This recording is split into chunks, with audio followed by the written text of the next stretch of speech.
네, 오늘은 42문, 3문, 4문까지 내용을 함께 보도록 하겠습니다. 그래서 42문의 내용은 이제 10계명의 핵심이 무엇인가 라는 것을 질문을 하고 있습니다. 그래서 10계명의 도대체 핵심이 무엇입니까?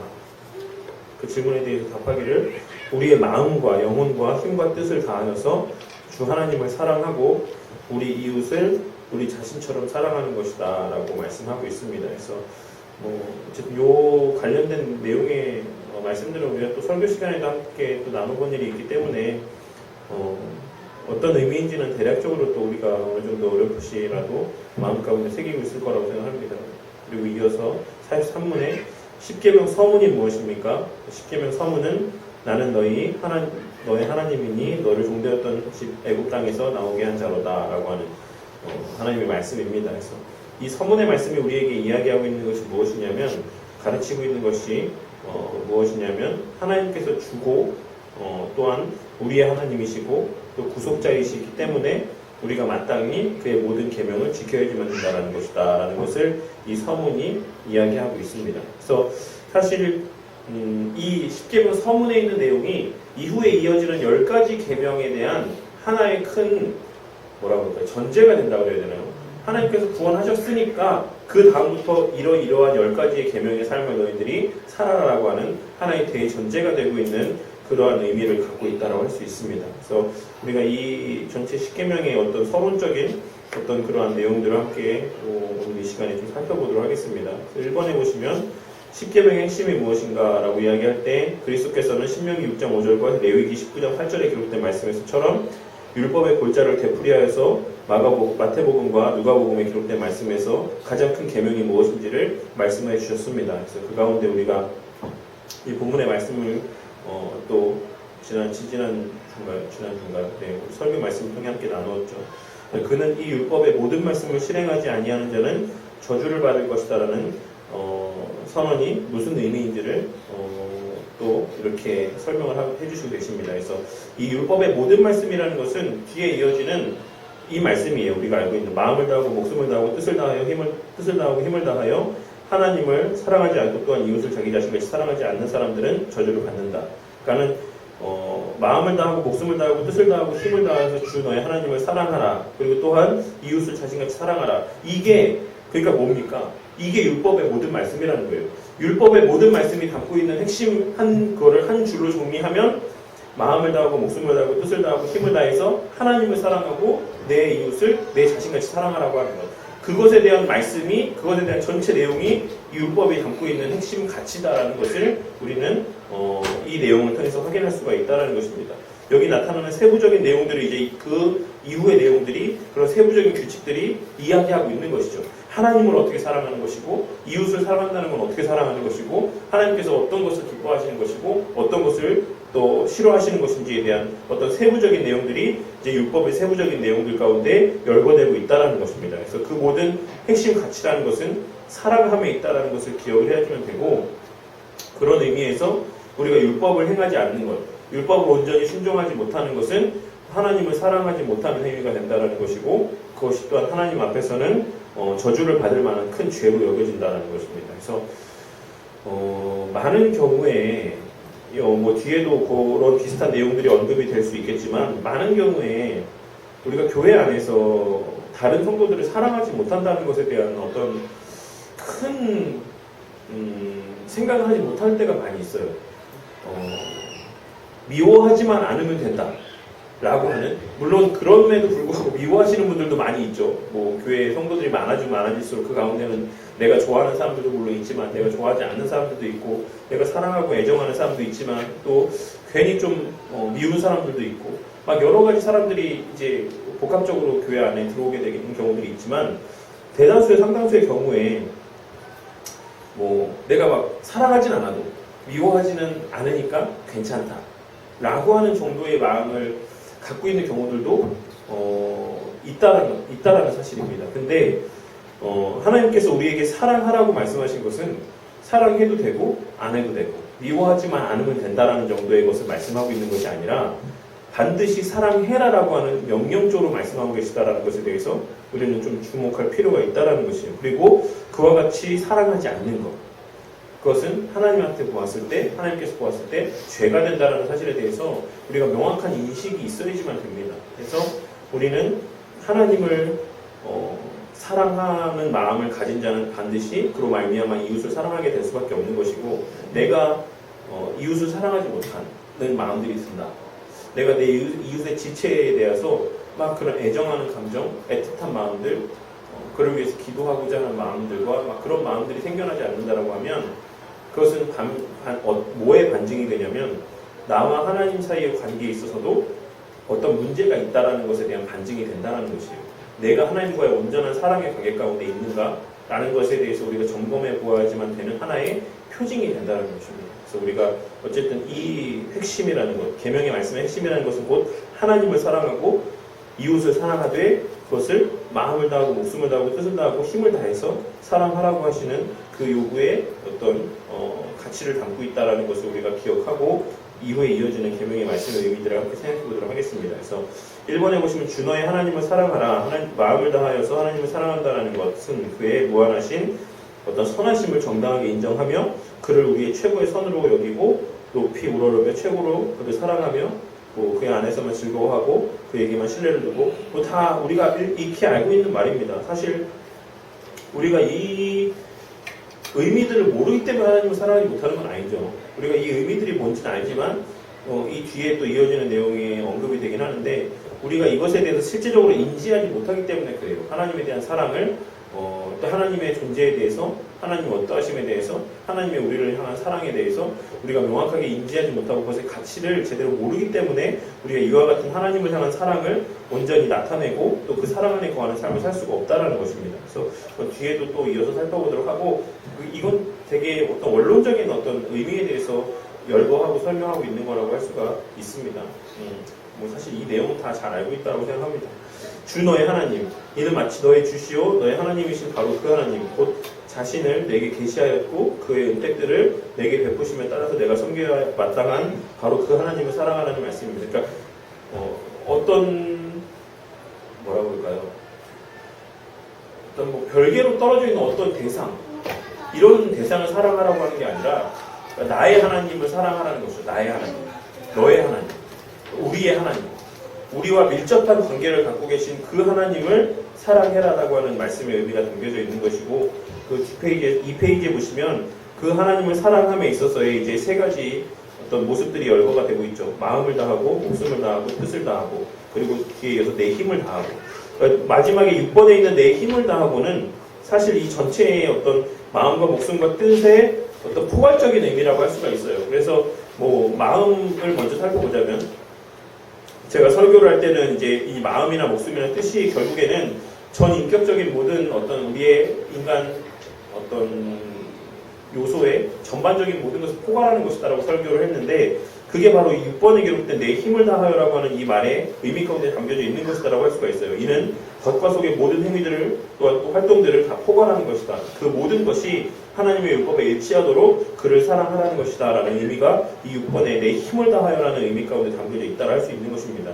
그런데 이제 세부적으로 마음과 목숨과 뜻이라고 하는 것으로 좀 나누어서 좀 더 생각을 해보자면 마음은 어떤 애착과 욕망과 성향들 이런 것을 의미하는 것이에요. 그래서 요 내용들도 한번 쭉 이렇게 보시면 되겠습니다. 우리의 어떤 성향들, 우리의 어떤 끌리는 것들, 이 모든 것이 근본적으로는 하나님과 관계된 것들, 하나님을 사랑하는 것들로 우리의 마음이 발동되어져야 된다는 것을 이야기하는 것이고 목숨을 다하고라는 의미는 우리의 의지를 담당하는 부분이라는 의미가 담겨져 있어요. 그러니까 우리가 의지적으로도 마음도 그러고 그 마음에 합당하게 우리의 의지도 그렇게 하나님을 사랑하는 삶을 살기 위한 또 이웃을 내 자신같이 사랑하는 삶을 살기 위한 어떤 의지적인 이런 모습들도 우리 가운데 있어야지만 되는 것이고 또한 내 뜻이라는 것은 지적인 영역을 의미하는 것입니다. 우리가 어떻게 사랑하는지에 대해서 그냥 어떤 감정적으로 제가 이런 부분들을 언급할 때 여러 번 말씀드리지만 그냥 막 내가 찬양을 하면서 눈물을 흘리면 그게 마치 하나님을 향한 사랑의 전부인 것처럼 내가 하나님을 향한 사랑의 고리를 다한 것처럼 그렇게 착각하고 오해하는 그런 성도들이 너무나도 많이 있어요. 내가 찬양할 때 눈물이 나는 거 보니까 내가 정말로 하나님을 사랑하나 보다. 내가 기도할 때 막 눈물이 나는 거 보니까 하나님을 정말 사랑하나 보다. 이렇게 스스로에게 어떤 확신을 준다라는 것이죠. 근데 분명히 우리의 신앙 가운데는 어떤 감정적인 요소에만 치우쳐서는 안 된다는 것입니다. 분명히 거기에는 지식적인 부분이 수반이 되어져야 된다는 의미가 이 어떤 마음과 목숨과 뜻이라고 하는 이 세 가지 분류의 내용들 가운데에 담겨져 있는 의미라고 할 수가 있어요. 그래서 이것을 좀 더 이렇게 간략하게 정리를 하자면 지정의적인 측면에서 골고루 우리가 하나님을 사랑하는 마음들이 있어야지만 된다라고 하는 그런 의미를 담고 있다라고 할 수가 있습니다. 그래서 하나님을 어떻게 사랑해야 되는지를 알고 또 하나님께서 우리를 어떻게 사랑하시는지를 우리가 말씀을 통해 바르게 깨닫고 거기에 의해서 그 마음이 움직여지고 그 마음에 의해서 또한 의지가 발동되어져서 행함을 통해 표출되어지는 것. 이것이 온전한 하나님 앞에서의 바른 균형 잡힌 사랑의 신앙의 행위들이 된다는 것을 우리가 기억을 해야지만 될 것입니다. 그리고 그것이 미치는 우리 삶의 범위는 모든 범위, 전 영역, 어떤 생각이나 마음이나 내적, 외적 모든 삶에 걸쳐서 그 모든 마음들이 어떤 그러한 생각들이 채워져 있어야 된다는 것, 지배받고 있어야 된다는 것을 말씀하는 것이죠. 그래서 이것이 그거 첫째 되는 계명이다. 하나님을 사랑하는 것을 첫째 되는 계명이라고 부르는데 이는 이 계명이 다른 모든 계명들의 근원이며 다른 모든 계명들이 이 계명에서 비롯되기 때문에 그렇다라는 것입니다. 그래서 결국에 이 나머지의 모든 것들은 이 하나님을 사랑하면서 파생되어지거나 이 하나님을 사랑하기 위함으로 귀결되어지는 어떤 그러한 수단적인 어떤 혹은 부차적인 어떤 그러한 내용들이 된다는 것이에요. 그렇기 때문에 하나님을 사랑하는 것이 가장 첫째 되는 계명이다라는 사실입니다. 그래서 이웃을 사랑한다라는 것은 우리가 하나님을 사랑하기 때문에 또한 이웃을 사랑하는 것이에요. 왜 그렇습니까? 하나님께서 우리의 이웃을 사랑하시기 때문에 그렇고 내 이웃을 하나님의 형상으로 창조하셨기 때문에 그렇습니다. 그래서 이것도 물론 뒤에서 또 다룰 일들이 있겠는데 우리가 예를 들어서 뭐 늘 제가 어떤 연인의 혹은 부부의 뭐 이런 예를 들어서 설명을 드릴 때 자기가 사랑하는 사람이 아끼는 것을 함부로 대하는 사람은 없겠죠. 그 사람을 아낀다라고 하면, 그 사람을 사랑한다라고 하면 그 사람이 어떤 것을 귀하게 아낄 때, 예를 들면은 뭐 이 컵을 뭐 제가 너무나도 아껴요. 뭐 이렇다라고 하면 뭐 제 아내가 저를 사랑하기 때문에 당연히 이 컵을 내가 아끼는 것을 아니까 이것을 다룰 때 더 조심하겠죠. 혹여나도 깨트리니까. 그러니까 그런 거다라는 사실입니다. 어떤 그런 맥락 가운데서 내가 하나님을 사랑하기 때문에 하나님께서 기뻐하시는 일들을 행하고자 하는 마음들이 절로 내 마음 가운데 들 수밖에 없는 것이고 내가 내 이웃들을 대할 때 내 개인적인 눈으로 봤을 때는 뭐 예를 들어서 제 아내가 봤을 때는 이 컵이 하나도 안 예쁠 수도 있죠. 근데도 제가 이것을 아끼기 때문에 이것을 귀하게 여기듯이 내가 봤을 때는 내 지체가 뭐 그래서는 안 되지만 내 옆에 지체가 뭐 하나도 이쁜 것도 없고 뭐 호감 갈 만한 것도 없고 그런 마음이 설령 든다 할지라도 하나님께서 내 이웃의 지체들을 그렇게 사랑하심을 내가 알기 때문에 하나님께서 그렇게 말씀하시기 때문에 우리가 마땅히 귀하게 여기고 존귀하게 대하고 그렇게 섬겨야 되는 의무들이 우리에게 부여된다는 사실입니다. 그러니까 그와 같이 우리의 이웃사랑이라는 것은 근원적으로 하나님 사랑에서 말미암는 것이다라는 것을 우리가 명심해야지만 될 것입니다. 그래서 뒤에 보시면 그래서 이어지는 내용이 이것을 가리켜 가장 큰 계명이라고 부르는 것은 다음의 이유들 때문이다. 첫째로는 그 직접적인 대상이 온 세상 가운데 가장 크신 하나님 자신이기 때문에 하나님과 직접적으로 관계되어 있는 계명이기 때문에 이 계명이 제일 큰 계명이라고 이야기하는 것이고 다른 모든 계명들이 바라보는 목표이기 때문이다. 다른 모든 계명들을 통해서 궁극적으로 성취하고자 하는 목적이 하나님을 사랑하는 것이기 때문에 이것이 가장 큰 계명이 되는 것이고 그것이 하나님께 드리는 주된 예배의 의식법이 이를 보조했고 또한 그것의 자리를 내두었기 때문이다. 근데 이게 뒤에 이어지는 말처럼 바리새인들은 의식법과 의식적인 예배를 도덕법보다 더 우위에 두었으나 그리스도께서는 사랑을 가장 큰 계명이라고 부르시며 도덕법과 도덕적인 예배를 우위에 두신다. 왜냐하면 의식체계 안에서 진행된 모든 것이 사랑을 위해서 진행된 것이요 또한 그것의 자리를 내주도록 의도된 것이기 때문에 그렇다. 그러니까 의식법이라는 것은 결국에 누구를 예표한다라고 말씀드렸습니까? 그러니까 제사와 관련된 모든 율법은 궁극적으로 그리스도를 예표한다라고 말씀을 드렸어요. 그러니까 그리스도가 오시고 나서는 그 모든 것들이 폐하여지고 성취되어졌다라는 사실입니다. 그리고 그리스도께서는 이제 그 마음에 더 나은 옛날에 이스라엘 백성들이 어떤 외적으로 형식적인 것에 대해 가치를 두고 그것을만으로도 하나님께서는 인정해 주셨죠.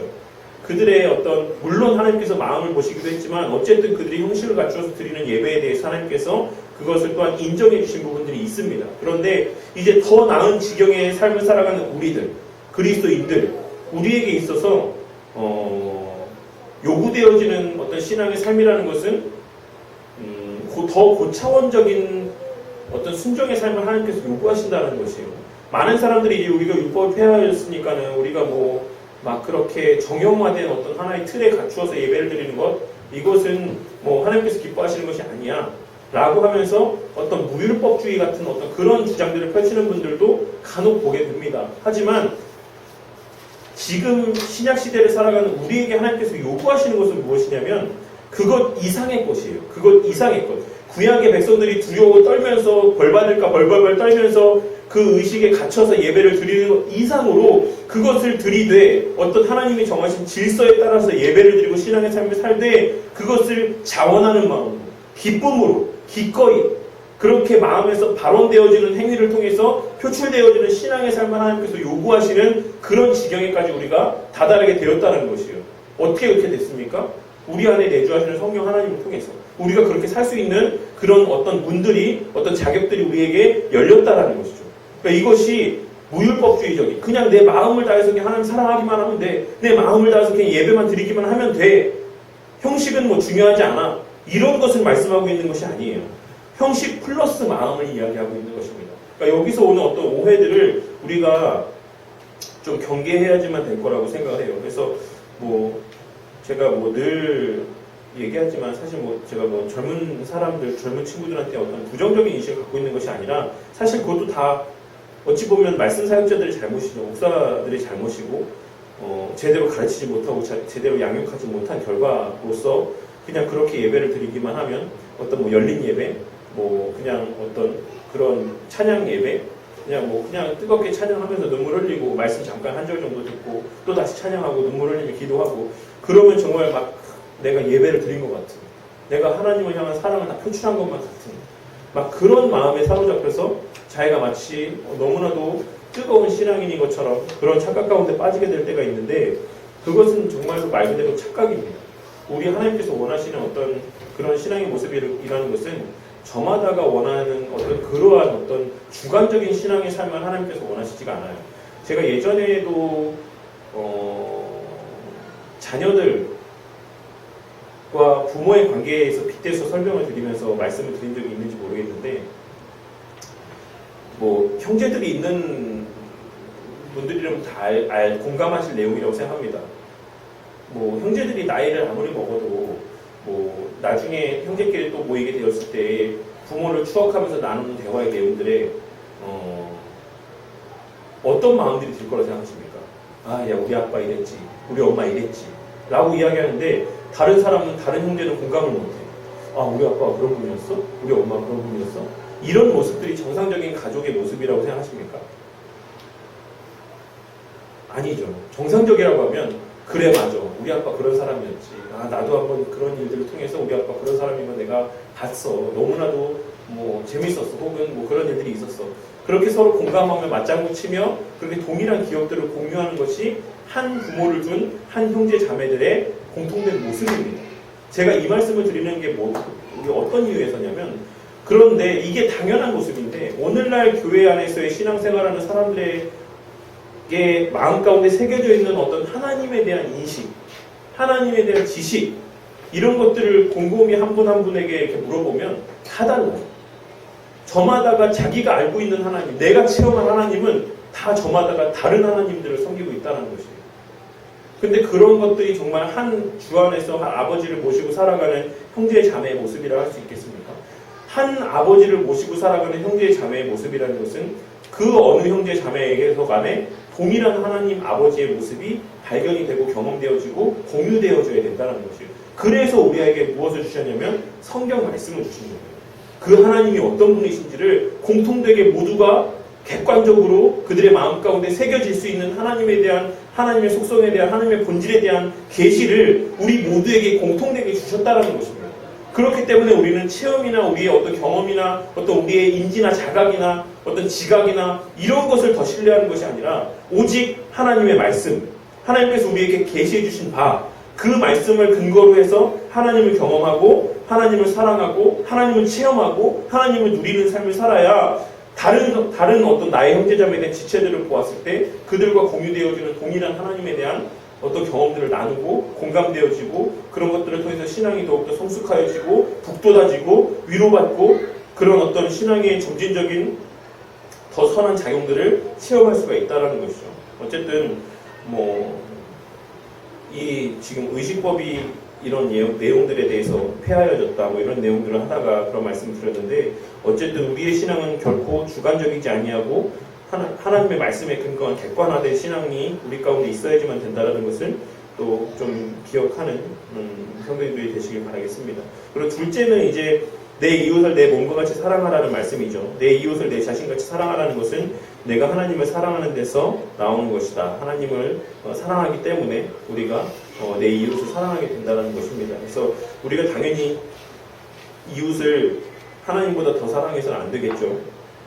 그래서 이 계명을 가리켜 둘째 계명이라고 하는 그 이유가 두 가지인데 첫째로는 둘째 돌판에 새겨진 의무들이기 때문에 그렇다라고 이야기를 하고 있어요. 사실 근데 이 둘째 돌판이라고 하는 데 있어서는 예전에도 말씀드렸지만 의견이 좀 분분하다라고 말씀드렸죠. 어떤 분은 우리가 익히 알고 있는 것처럼 첫 번째 계명, 첫 번째부터 네 번째까지의 계명이 하나님에 대한 대신 계명이 첫 번째 돌판에 있고 다섯 번째부터 열 번째 계명, 대인 계명이 두 번째 돌판에 새겨져 있다라고 이렇게 보는 것이 일반적인 견해인 것이고 또 어떤 분들은 당시의 고대 근동의 어떤 계약적인 관습에 따라서 또 동일한 내용들이 두 돌판에 똑같이 새겨져 있었을 것이다라고 해석을 하시는 분들도 있습니다. 그래서 우리가 계약서를 써갖고 갑과 을이 나누어 갖는 것처럼 이 갑을이라는 표현을 사용하면 안 되는데 어쨌든 계약 당사자 A와 B가 이것을 나누어서 동일한 계약서를 지니고 있는 것처럼 하나님께서 동일한 이 두 돌판에 동일한 내용을 기록하셔서 하나는 하나님께 속한 것으로 하나는 사람에게 속한 것으로 그렇게 두 가지 돌판을 주셨다라고 해석을 하시는 분들도 있습니다. 어쨌든 그런 어떤 내용들 가운데서 어쨌든 이것이 두 번째 해당되는 계명이기 때문에 대인 파트에 해당되는 계명이기 때문에 그렇다라는 것이고 또한 이웃을 향한 사랑이 하나님을 향한 사랑에서 우러나와야 되는 것이기 때문에 그렇다라는 것입니다. 그러므로 이웃을 향한 사랑은 하나님을 향한 사랑의 자연스러운 결과적인 반응으로 나타나게 되는 것이기 때문에 이것을 둘째 계명이라고 이야기한다라고 할 수 있습니다. 그리고 다음 두 가지 점에서 이 계명을 가리켜 첫 번째 계명과 같다라고 할 수가 있습니다. 첫째로는 그것을 범하는 자에게 부과되는 형벌의 종류에서 똑같이 영원한 형벌을 받게 되는 것이죠. 똑같이 영원한 사망의 저주에 놓여지게 되는 것입니다. 그래서 하나님을 사랑하는 것 못지않게 그것을 이상가게는 안 되겠지만 그것 못지않게 우리가 이웃을 사랑하는 점에 있어서도 늘 두렵고 떨림의 마음들을 가져야 된다는 것이에요. 그러니까 많은 사람들이 하나님을 사랑하는 데 있어서는 두렵고 떨림이고 하나님 앞에서의 어떤 말들을 하고 행동을 하는 데 있어서는 두렵고 떨림의 마음들을 갖고 물론 그렇게도 안 하는 사람들도 있긴 하지만 그렇게 비교적 하나님을 향해서는 더 그런 마음을 갖는 반면에 이웃을 향해서는 그렇게 어떤 아무런 거리낌이 없이 다른 성도들이 험담을 하고 욕을 하고 뒤에서 막 수근수근대고 이런 말들을 하시는 분들을 보게 될 때가 있어요. 특히 교회 안에서도. 그렇지만 우리가 내용을 주시해서 볼 필요가 있어요. 이 두 번째 계명도 첫째 계명과 동일하게 형벌의 내용은 똑같습니다. 하나님께 잘못하는 거나 내 이웃에게 잘못하는 거나 하나님께서 그것에 대해서 형벌로 내리시는 대가는 동일하다는 것이에요. 그러니까 우리가 이웃을 대함에 있어서도 늘 조심하고 내 말 한마디가 혹여라도 내 이웃의 사람들에게 혹시 상처가 되지 않을까? 그 마음 가운데 좀 걸림이 되지 않을까? 이런 것들을 늘 생각하고 고민하고 그렇게 조심스럽게 말과 행동을 할 필요가 있다는 것입니다. 그리고 둘째 계명은 다음과 같은 점에서도 첫째 계명과는 다르다 할 수 있죠. 그 직접적인 대상이 다릅니다. 첫째 계명은 하나님이고 둘째 계명은 이웃에 대한 것이고 원인과 결과의 순서에서 이웃을 향한 사랑은 하나님을 향한 사랑에서 비롯되는 것이고 그 역은 성립하지 않는다는 것이고 이웃을 사랑하면서 하나님을 사랑하는 지경으로 나아가는 것은 아니다라는 것입니다. 사랑의 정도에서 하나님을 최고로 사랑해야 되지만 이웃에 대한 사랑은 다른 그 무엇보다 큰 것이어서는 안 되고 하나님을 향한 사랑보다 강해서도 안 되고 다만 우리 자신을 사랑하는 것 같은 정도여야 된다라고 말씀하고 있는 것입니다. 십계명 서원에 담긴 의미 하나님께서 언제 그 법을 주셨는가가 이 말씀 가운데 담겨져 있는 것이죠. 계명의 목적, 무엇이 목적이 되어야 되는가라는 것을 이야기해주고 있는 것입니다. 그래서 늘 말씀드리지만 출애굽한 이후에 시내산에서 계명을 주셨다는 것을 우리가 주목해서 볼 필요가 있는 것입니다. 우리가 애굽에 머물고 있을 때 하나님께서 너 이거 계명 잘 지키면 내가 애굽에서 구원해 줄게 라고 하신 것이 아니고 하나님 편에서 먼저 강권적인 역사로 주권적으로 하나님께서 구원하신 이후에 그들에게 이 계명의 말씀을 주셨다. 고로 이 계명의 말씀에 순종하는 삶은 구원의 조건이 될 수 없다라고 하는 것이죠. 기록된 말씀에 근거해서. 그런데도 불구하고 많은 사람들이 마치 구원의 어떤 조건인 양 계명의 말씀을 지키며 살아가는 그런 삶을 사는 모습들을 보게 될 때가 있습니다. 그리고 마치 계명을 어기는 삶을 살아가면 구원을 받지 못하는 것처럼 그렇게 착각하고 오해하는 또 어떤 편에서는 무율법주의자들이 있는가 하면 어떤 편에서는 지극히 율법주의적인 삶을 살아가는 그러한 이들이 있습니다. 율법주의와 율법주의적인 삶은 다른 의미라고 할 수가 있어요. 우리는 물론 율법적인 삶을 살아야죠. 율법주의라고 하는 어떤 그런 사업 가운데 빠져서는 안 된다고 할 수가 있습니다. 하나님의 백성들이 십계명을 어떻게 지켜야지만 되는가라는 것을 또한 말씀해주고 있는 것입니다. 하나님께서 이스라엘 백성들을 구원하신 이유는 하나님께서 그들에게 이미 약속을 주셨다는 사실, 첫째. 그리고 둘째로는 이스라엘 백성들을 사랑하신다는 사실. 이 두 가지의 근거에서 하나님께서 구원하신 거예요. 이 외에 다른 이유는 존재하지 않습니다. 시키는 서원이 언급하는 하나님께서 자기 백성들을 애굽에서 해방시킨 사실은 하나님의 사랑의 결과이라는 사실을 우리에게 증거하고 있는 거예요. 내가 너희를 사랑하기 때문에 구원한 거야 라고 하는 것을 말씀하고 있는 것입니다. 그것을 왜 말씀하시겠습니까? 우리가 계명에 순종하는 것도 그러니까 너도 내 그 좀 사랑을 알고 너희들도 사랑으로서 그 계명의 말씀들에 순종하는 삶을 좀 살아줬으면 좋겠다 라고 하는 의도가 담겨져 있는 것이죠. 그래서 하나님께서 이 말씀을 우리에게 주시는 것이에요. 막 그냥 눈에 보여지는 억지로 마지못해 하는 막 그런 순종의 삶을 하나님께서 원하시는 것이 아니다라는 것입니다. 그래서 하나님께서 내가 너를 사랑한다라고 하는 그 마음들을 이 서문의 말씀의 내용들을 통해서 우리에게 나타내 보여주신 것입니다. 그래서 누가 하나님의 말씀에 율법을 지켜야지만 되는가? 그 대상은 바로 애굽에서 인도함을 받은 사람들이다라는 것이죠. 모든 사람에게 동일하게 적용되는 것이 아니에요. 이것은 오직 하나님 앞에 구원의 은혜를 받은 그런 사람들에게만 허락된 특권이다라는 것입니다. 그래서 우리가 이것을 짐으로만 여겨서는 안 될 것이라고 생각해요. 누구나가 다 계명의 말씀대로 순종할 수 있는 그러한 특권들을 허락받은 것이 아니에요. 하나님의 자녀들에게만 주어진 특권이지. 저도 그런데 속해보지 않아서 모르겠는데, 세상에 1%, 0. 몇 %만 해당되는 어떤 그런 클럽들이 있다라고 해요. 소수의 어떤 자격이 되는 사람들만 가입할 수 있는 그런 클럽들, 이름도 저는 모르겠지만, 어떤 상위 몇 %의 사람들만 속할 수 있는. 근데, 그런데 클럽들을 보시면 어떤 규율들이 엄청나게 많이 있어요. 그 어떤 멤버로서의 지켜야지만 되는 어떤 품위를 지키기 위한 어떤 규율들, 지켜야지만 되는 어떤 룰, 이런 것들이 있습니다. 근데 그 사람들이 어떤 그런 것들을 행하면서 어떻게 생각하실 것 같으세요? 너무 귀찮아. 너무 힘들어. 이렇게 생각할 것 같으십니까? 그들은 그걸 자랑스럽게 생각하면서 그 행해야 될 그런 특권들을, 그런 어떤 의무들을 행한다는 것이죠.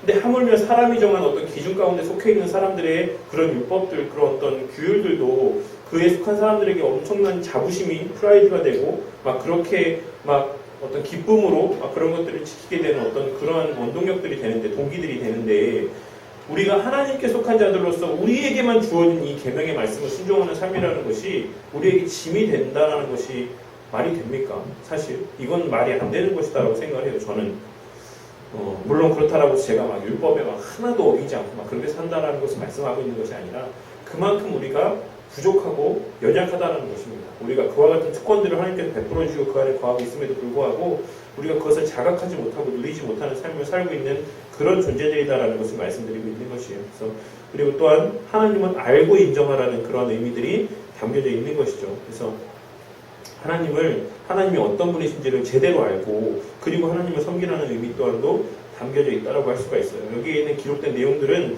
좀 의미 있는 내용들이기 때문에 한번 제가 읽도록 할게요. 참신에 대한 개념이나 인식이라는 것이 빈곤하든지 그릇되면 그것을 틈타서 그릇된 사상이 침입하는 것이다. 사람은 자기가 우상을 섬기려 해서 섬기는 것이 아니라 참 하나님에 대한 인식이 부족해서 섬기게 되는 것이다 라고 이야기를 하고 있어요. 이게 무슨 말입니까? 제가 아까 설교 시간에도 말씀을 언뜻 드렸던 것 같은데 정말로 하나님이 최고의 가치다. 정말 하나님께서 세상 만물의 주권자다. 하나님의 말씀대로 순종하는 삶이 정말로 최고의 삶이다. 라는 것을 그 사람이 정말로 안다라고 하면, 그것을 정말로 그 사람이 인정하고 동의한다라고 하면 그 사람 등 떠밀어서 다른 짓 하라고 해도 안 해요. 무슨 말인지 아시겠습니까? 예를 들어서 제가 이거 설명드릴 때 설명드렸던 것 같은데 똑같이 요새는 부동산이 핫 이슈니까 예를 들어서 어떤 오래된 집이 이게 재개발이 된다라는 거를 이 사람이 알아요. 이게 재건축이 된다. 지금은 너무 싼데 막 돈 1,000만 원이면 살 수 있는데 이게 조금 있으면 이제 재개발이 돼서 엄청나게 값이 뛸 거다. 그것을 이 사람이 안다라고 하면 다른 집을 사라고 주변에서 야 이 집도 좋아 저 집도 좋아라고 아무리 얘기한다고 한들 그 사람이 다른 집을 거들떠보고 다른 집을 사겠습니까? 아니죠. 그게 반드시 나중에 돈이 될 거라는 걸 아는 사람은 마치 그 밭에 감추인 보화를 사기 위해서 그 밭 전체를 다 재산을 털어서 사는 사람과 같이 그 일에 전심전력한다는 것이에요. 그것을 이루기 위해. 그럼 반대로 이것을 우리의 신앙에 적용해 보았을 때 우리가 왜 하나님만 바라보지 못합니까? 왜 하나님의 말씀대로만 순종하며 살지 못합니까? 그것이 가장 좋은 길인지 안다라고 하면, 그것을 믿는다라고 하면, 이 말은 우리에게 결핍이 있다는 것이에요. 지식의 결핍, 믿음의 결핍, 우리의 내재된 우리의 본성 가운데 우리의 그런 남아있는 연약한 본성으로 인해서 우리가 전적으로 하나님을 신뢰하지 못하는 부분들이 있기 때문에 우리가 다른 것을 기웃대는 거예요.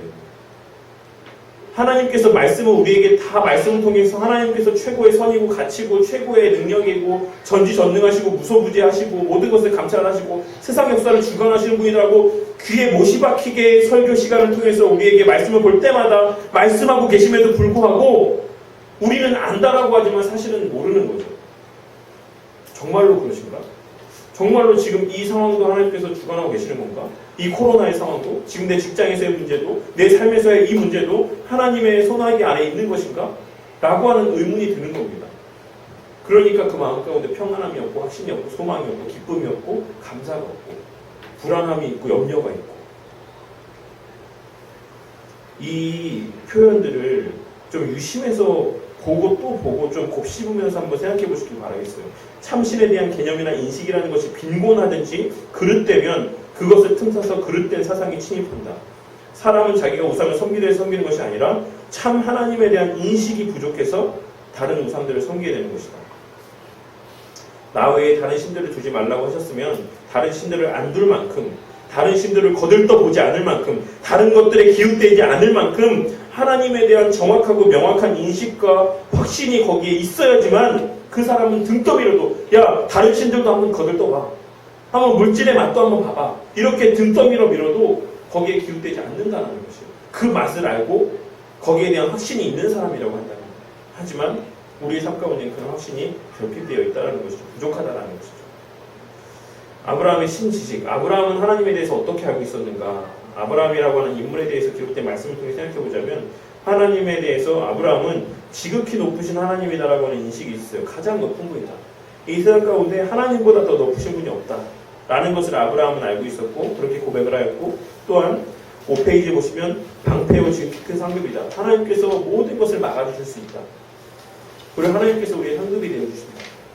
그리고 전능하신 하나님, 모든 일을 능치 못하실 분이 없다. 능치 못할 일이 없다. 그리고 영원하신 하나님, 세상의 사람들은 한시적으로 나에게 어떤 영향들을 끼칠 수 있는 사람들에 불과할지 모르겠지만 하나님은 그와 같은 시간의 구애를 받지 아니하시는 분이다. 영원전부터 영원까지 하나님께서는 전 모든 영역에 걸쳐서 나에게 영향력을 끼치실 수 있는 분이다라고 하는 어떤 그런 영원하신 하나님에 대한 인식이 있었다라는 것이죠. 그러니까 아브라함이 하나님께서 이러한 인식들을 그 가운데 허락해 주셨으니 아브라함이 다른 곳을 쳐다보지 않았다는 거죠. 물론 순간순간에 연약한 분이 있었지만 잘못된 우상을 섬기는 것, 토마스 몰러라고 하는 분은 현대 우상의 정의를 다음과 같이 구현하고 있습니다. 오늘날 우리가 더 위험한 우상을 섬길수록 그 우상 숭배의 양상을 포착하는 일이 더욱 까다로워지는데, 이런 우상 숭배에는 과학과 역사와 생활 양식과 여러 가지 정보 형태와 자기 미덕에 대한 만족과 진보나 유토피아나 주의와 같은 무슨 주의, 사회주의, 민주주의, 자유주의 이런 것 같은 대의 명분들도 다 포함된다라고 할 수가 있다.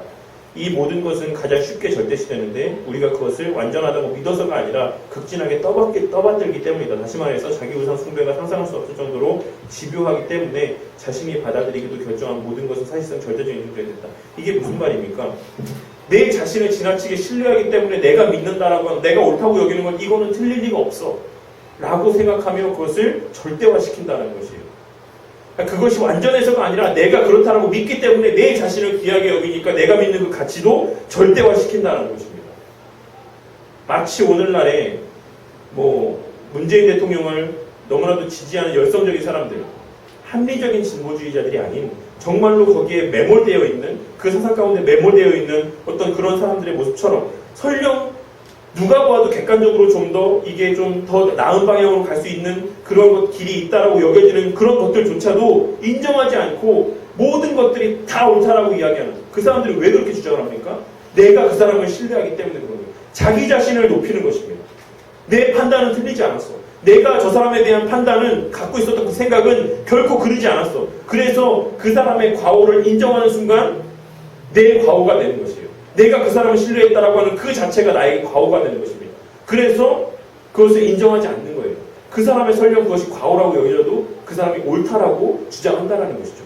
절대적인 자기의 어떤 우상숭배가 생각할 수 없을 만큼 집요하기 때문에 자신이 받아들이기로 결정한 모든 것은 사실상 절대적인 존재가 된다는 거예요. 이것이 현대 우상에 대한 정의를 토마스 몰러라는 분이 내리고 있는 것입니다.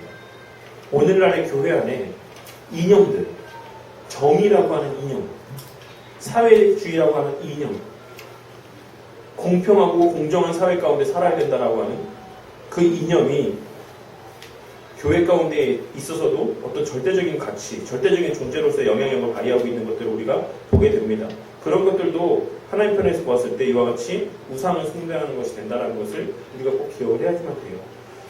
그리고 또 이제 여러 가지 잘못된 우상을 섬기는 모양들 가운데 대표적인 게 무신론이 있죠. 무신론은 이론적인 무신론은 신이 없다라고 생각하는 것들, 실천적인 무신론은 신의 존재를 인정하고 말로는 신의 존재를 믿는다라고 이야기하지만 실제 삶에 있어서는 전혀 하나님이 존재하지 않는 것처럼 살아가는 삶을 나타내 보이는 사람들을 실천적 무신론자라고 이야기합니다. 사실 대다수의 성도들이 이런 삶을 살아요. 대다수의 성도들이. 앞서도 말씀드린 것처럼 하나님이 세상 만물을 창조하셨어. 하나님이 세상 만물을 주권적으로 간섭하고 주장하고 계셔.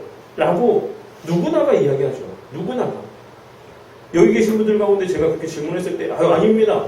하나님께서 그렇게 하시지 못하는 부분들이 있어요. 라고 대답하실 분들이 있습니까? 없죠. 근데 어느 부분에 있어서는 우리 가운데 하나님을 인정하지 못하는, 하나님을 신뢰하지 못하는 영역들이 다 누구에게는 어느 정도 있다라는 것입니다. 그러니까 우리에게는 어느 정도 실천적 무신론자적인 성향들이 다 내재되어 있다는 것을 우리가 부인할 수 없을 거라고 생각합니다. 불가지로는 유한한 인간이 무한한 신의 존재를 이론적으로 증명하거나 또는 객관적으로 인식할 수 없다라고 이야기하는 주장들이다라고 할 수 있습니다. 사실 아주 같진 않지만, 아주 이 불가지론에 해당되진 않지만 사실 불가지론적인 사상을 주장하는 그러한 사람들도 있죠. 칼바르트라고 하는 사람들이 시작이 된, 그로부터 시발점이 된 신정통주의 사람들을 보면 그런 생각 갖고 있습니다. 하나님은 워낙 위대하시고 존귀하신 분이고 대단하신 분이시기 때문에 인간이라고 하는 이 하찮은 이 존재 피조물에 불과한 우리가 하나님을 경험하거나 하나님을 알 수 없다라고 주장하는 것이 신정통주의자 계열에 있는 사람들이 주장하는 바예요. 우리가 그 점을 좀 주의해서 볼 필요가 있습니다. 물론 칼바르트라고 하는 사람들이 남긴 업적들도 물론 선한 것들이 많죠. 근데 핵심 가치가 거기에 있다는 것을 우리가 기억해야지만 돼요. 그래서 유명한 강연 가운데서 예전에도 말씀드렸지만 칼바르트에게 질문을 했을 때, 어떤 신학생이 질문을 했을 때 교수님은 기도하십니까? 라고 질문했을 때 칼바르트가 대답한 유명한 일화가 있죠. 저는 기도를 하지 않는다라고 대답을 했습니다. 저는 명상을 하지 기도를 하지 않습니다라고 대답을 했다라고 하는 일화는 아주 유명한 일화 가운데 하나입니다. 왜 기도를 안 합니까? 하나님을 감히 하나님께 내 뜻을 전하고 하나님으로부터 어떤 응답을 받는다? 인간과 하나님 사이에 그런 교류가 이루어진다? 이것은 있을 수가 없는 일이다라고 주장하는 어떤 그런 사고를 갖고 있는 것이 어떤 신정통주의 계열에 있는 어떤 그런 신학적 성향을 갖고 있는 사람들이 주장하는 바라고 할 수가 있어요. 어쨌든 그와 같은 맥락에서 우리가 신이라는 존재를 알 수 없다. 있는지 없는지도 우리는 사실 알 수 없는 것이다. 라고 주장하는 사람들 그런 범주를 불가지론에 있는 사람 영역에 있는 사람들이라고 할 수 있습니다. 유신론은 뭐 알고 있는 것처럼 범신론, 모든 것에 다 신성이 깃들어져 있다고, 불성에 불교도 범신론적의 범주에 속한다고 할 수가 있고, 다신론은 그리스 로마 신화 뭐에 있는 여러 신, 힌두교, 그리고 뭐 일본도 대표적인 다신론 국가라고 할 수가 있죠. 뭐 부엌에도 있고 뭐 여러 가지 뭐 집안에 뭐 혹자에 하는 말에 따르면은 인간 그 일본의 인구보다 일본에 있는 신의 수가 더 많다라고 이야기할 정도로 그와 같은 다신론적 사고를 갖고 있는 나라가 일본이라고 할 수가 있습니다. 그리고 이 신론은 사실 여기에 해당되는 어떤 주장이라는 거는 뭐 이게 시계 제조공 모델이라고 해서 어떤 뛰어난 존재가 이 지구를 창조했고 그 원리에 따라서 돌아갈 수 있도록 그렇게 만들어 놨다라는 것이에요. 그래서 더 이상 그 이후에는 개입하지 않는다라고 주장하는 어떤 그러한 사고입니다. 그래서 사실 이 범주 안에 어떤 종교가 들어가냐면 라일리언 무브먼트라고 예전에 뭐 톰 크루즈 때문에 되게 좀 이렇게 이슈가 됐던 종교가 있었죠. 우주인, 외계인을 섬기는 어떤 그런 종교. 그래서 외계의 고도로 발달된 문명이 이 지구를 창조했고, 그래서 여러 가지 원리들을 해놨고, 그래서 그 원리에 따라서 세상이 그냥 그렇게 돌아가는 것이다. 라고 그렇게 이야기를 합니다. 사실 말도 안 되는 것이죠. 어떻게 아무리 발달된 문명이 있다라고 해서 이 중력이나 어떤 인력들을 창조하고 이런 세상 만물이 존재할 수 있는 분자와 원자단위의 어떤 이런 구성물들을 창조하고 할 수가 있겠습니까? 그 자체들도 설령 외계인이 있다라고 한들 그들 또한도 하나의 피조물에 불과하다라는 것입니다. 어쨌든 그와 같은 이신론적인 사고를 갖고 있는 사람들도 있고, 또 유일신론 가운데는 뭐 우리가 알고 있는 이슬람 무슬림들이나 또 이제 여호와 하나님을 섬기는 이스라엘 유대인들, 유대교도 있고, 우리 기독교도 넓은 의미에서는 유일신론에 속한다고 할 수가 있습니다. 하지만 전에도 말씀드렸지만 유대교에서 믿는 하나님하고 우리가 믿는 하나님은 같은 하나님입니까? 다른 하나님입니까? 다른 하나님이죠. 많은 사람들이 유대인이 믿는 하나님과 우리가 믿는 하나님을 같은 하나님이라고 생각하는 경우가 있어요. 근데 유대인이 믿는 하나님은 그냥 성부 하나님을 믿는 거예요. 우리가 믿는 하나님은 성삼위 하나님을 믿는 것입니다. 그러니까 차이가 있다는 것에 대해서 꼭 우리가 좀 기억을 할 필요가 있어요. 네. 어쨌든 유일신이다라고 하는데 그 유일신의 개념에 있어서의 유대교와 우리도 차이가 난다라는 것. 그리고 또 무슬림도 똑같은 하나님, 알라가 하나님이다라고 이렇게 생각하는 경우들이 있는데, 아시다시피 무슬림 국가에는 모두 다 국기에 무슨 문양이 새겨져 있습니까? 초승달 문양이 새겨져 있어요. 그러니까 그들은 사실상 하나님의 이름이라고 부르고 하나님을 섬긴다라고 이야기하지만 사실은 그들이 고대로부터 그들 지역 가운데 섬기고 있었던 고대의 신을 섬기는, 초승달 신을 섬기는 그러한 모습을 갖고 있다라고 할 수가 있습니다. 그래서 다 유일신이라고 이야기하지만 엄밀히 따지고 보면 또 조금씩의 차이가 있다라고 할 수 있어요. 그래서 또 이어서 탐심도 우상이라고 할 수가 있습니다. 이것은 앞서 말씀드린 것처럼 사실 나를 섬기는 거예요. 내 만족과 내 욕구를 채우기 위한 신앙의 삶을, 어떤 삶을 살아가는 것이고 하나님을 위한 삶이 아니기 때문에 결국 탐심 또한도 우상 숭배가 된다고 할 수 있는 것입니다. 그리고 과학을 섬기는 그러한 삶의 모습을 나타내 보이는 사람들도 있는 것이죠. 마치 과학이 모든 것을 다 해결해 줄 수 있는 것처럼 그렇게 생각을 합니다. 그래서 사실 저는 물론 창조과학회라는 것이 한동안 되게 한국교회 가운데 유행을 한 적이 있었어요. 그래서 물론 유익한 점들도 있습니다. 근데 그 또 맹점이 하나가 뭐냐면 거기를 통해서 또 인정이 돼야지만 우리가 믿을 수 있는 객관화된 어떤 사실이다라고 하는 어떤 그러한 인식들을 줄 수가 있다는 것이죠. 과학을 통해서 하나님에 대한 신앙과 지식이라는 것은 반드시 입증함을 받아야 되는 것이 아닙니다. 그 위에 있는 것이기 때문에 어쨌든 과학을 하나님에 대한 어떤 신앙보다 더 우선시해서는 안 되는 것이고, 믿음을 믿는 믿음이 있어요. 믿음을 믿는 믿음. 대표적으로 이 우에 빠져있는, 잘못에 빠져있는 사람들이 누가 있습니까? 릭 워렌이나 뭐 이런 조엘 오스틴이나 이런 사람들. 우리가 믿기만 하면, 우리가 바라기만 하면, 우리가 열심을 다하기만 하면 모든 것은 다 이루어진다. 이것이 바로 믿음을 믿는 믿음입니다. 잘못된 믿음인 것이죠. 결국에는 그 믿음이라는 우상을 섬기는 것이고 믿음을 하나님이라고 부르며 살아가는 삶의 모습이 된다는 것을 우리가 꼭 깨달아야지만 될 것입니다. 그리고 체험을 믿는 믿음도 있죠. 앞서도 말씀드린 것처럼 그냥 눈물 흘리고 기도하면서 막 뜨거운 마음만 들기만 하면 그것이 전부인 것처럼 그렇게 생각하며 살아가는 사람들, 어떤 체험을 믿는 믿음들, 체험을 신뢰하는 사람들, 되게 주관적인 신앙의 삶을 살아가는 사람들이라고 할 수가 있어요. 근데 신앙은 절대 주관적이지만은 않다라는 것을 우리가 또 기억해야지만 됩니다. 객관화된 가운데서의 주관적 체험이 있는 것이지 객관성이 배제된 주관적 체험은 아무것도 아니다라는 것을 우리가 또 좀 주의할 필요가 있을 것입니다. 그리고 사랑을 믿는 믿음, 하나님은 사랑이시다라고 하는 어떤 이러한 사고에 사로잡혀서 그것을 절대화시키는 어떤 신앙을 살아가는 사람들이 있다라는 것이죠. 마지막 문장만 보시면 어떤 조사에 따르면 성경대학과 신학교에서 설문에 응한 기독 학생들 가운데 거의 절반가량은 불신자가 심판과 지옥의 실제에 직면하게 된다는 것을 꺼림직하게 생각하는 것으로 나타냈다라고 이야기를 합니다. 그래서 지옥을 인정하지 않는 그러한 목사들 또 그리스도인들 소위 그런 사람들도 많이 있다라고 할 수가 있죠. 하지만 지옥이 있기 때문에 천국의 가치가 있는 것이고 하나님께서 유기하시는 자들이 있기 때문에 구원하신 자들에 대한 가치가 부각되어진다는 것을 우리가 꼭 잊지 말아야지만 될 것입니다. 그래서 어쨌든 또 그런 것들에서 오는 것들도 잘못된 생각이고 행복 추구를 위해 자연계의 법칙을 따른다는 것. 교회 안에서는 실컷 하나님의 자녀다, 하나님 믿는다, 하나님이 요구하시는 대로 내가 산다라고 이야기하지만 실제 삶에 가면 어떻게 돈을 벌어야 될지에 대해서 어떻게 살아가야 될지에 대해서 하나님의 말씀을 따르는 것이 아니라 일반적으로 사람들이 생각하고 있는 어떤 그런 가치와 방법들을 따른다는 것이에요. 어떻게 하면 우리가 부자 될 수 있을지, 어떻게 하면 건강해질 수 있을지. 이것이 또 어떤 거에 적용이 되냐면 우리가 병원에 가고 약을 먹을 때 그것이 하나님의 은혜다라는 것에 대한 아무런 자각이 없다는 거죠. 우리가 약을 먹었을 때 그 약이 효과 있게 적용되고 그 능력을 발휘하는 것 또한도 하나님의 은혜입니다. 우리가 병원에 가서 의료의 기술을 통해서 우리가 회복함의 은혜를 받는 것도 하나님의 은혜예요. 그것이 그 기술에 의해서 우리가 회복함을 받는 것이 아닙니다. 동일하게 똑같은 시술들을 다 하지만 어떤 사람에게 있어서는 그 시술이 효과를 발휘하지 못하고 또 어떤 사람들은 똑같이 다 병이 걸려서 약을 먹지만 어떤 사람들에게는 그 효과가 나타나지 아니하고 이런 경우들을 우리가 쉬지 않고 보지 않습니까? 우리 주변에서.